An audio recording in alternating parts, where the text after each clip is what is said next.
This baby has never eaten sugar. This is her now.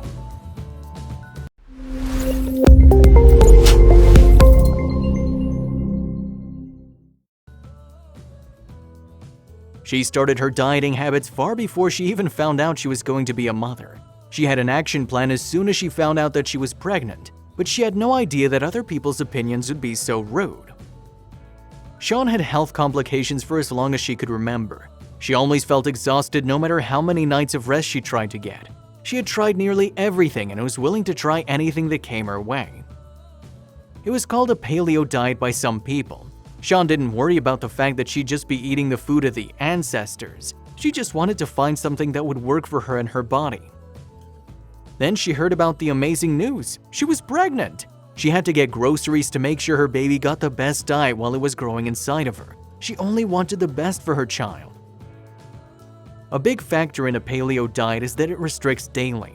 Shawn agreed that she would breastfeed after doctors asked her to. She had to stay healthy so her milk was healthy for her infant. Then the devastating news hit her. Her husband of 6 years had been unfaithful. Now she was a single mother and would have to deal with a mortgage as well. She then decided that she would go straight into her dieting and healthy living. She would share plenty of her journey through motherhood on social media, but then people would have a lot of things to say. People would be calling her an abusive mother and try to get her baby taken away from her. She would feel a knot tighten in her stomach as she read the comments trying to pry her and her baby apart. But their comments never acknowledged one important piece of info.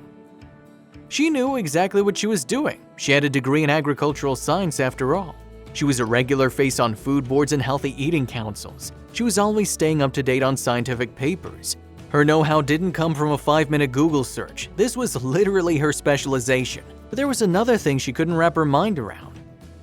This is my daughter. She's happy and healthy, even according to doctor visits. Also, she doesn't get as sick as often as the other kids around her. It wasn't like she was depriving her baby girl of food. She just wasn't allowing sugar or anything processed. So what did her girl often eat? Breakfast was eggs or fruit. Lunches and dinners were cooked meat and roasted vegetables. Pasta was shredded vegetables. It was common to see her girl munching on a cooked broccoli flower, slurping back homemade applesauce.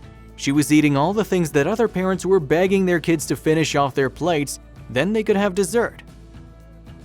More than one know-it-all threw another comment Shawn's way that just infuriated her. But what if your girl goes to a birthday party? She'll have candy. What do you do then? See how your plan doesn't work? Her response was simple. I won't send my daughter to birthday parties with a bag of kale. By that age, she can choose to eat anything. She'll just come home jacked up on sugar, have an exhausting meltdown, and then a tummy ache. Then she'll learn to have 1 cupcake rather than 10. Even Shawn doesn't adhere to the diet 24/7. When she goes out to the restaurants, she eats what's on the menu that best fits her diet. She doesn't ask for substitutions. She knows that a little won't hurt.